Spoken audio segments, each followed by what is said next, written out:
In this example, we have three variables x, y, and z.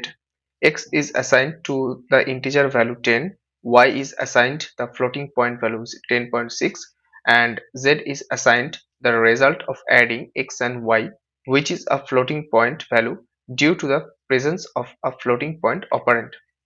So we use the type function to determine the data type of each variable. Basically here x is an integer, y is a float, and z is also a float since it results from the addition of an integer and a float. So finally we print out the values of z and its data type.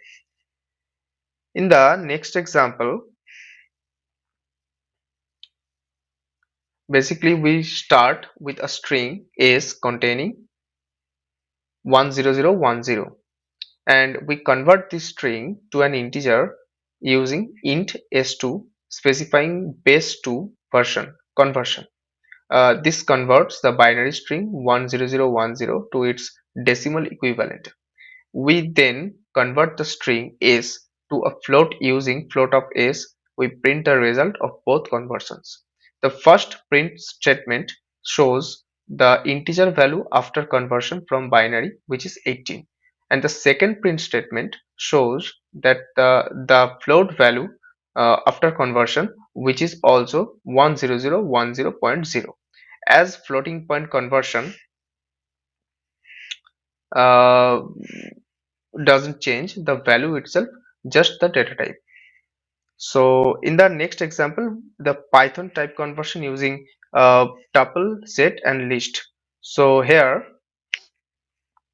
basically in this example we start with a string s containing coders. We convert this string to a tuple using tuple of s, which creates a tuple with each character of the string as an element. And we then convert the string s to a set using set of s, which creates a set containing unique characters from the string.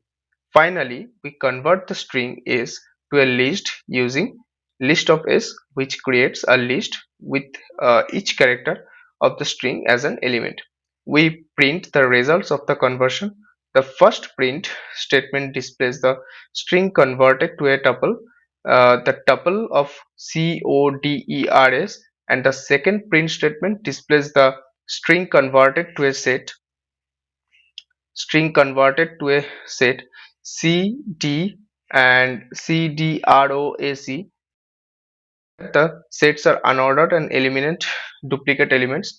The third print statement displays the string converted to a list and coders.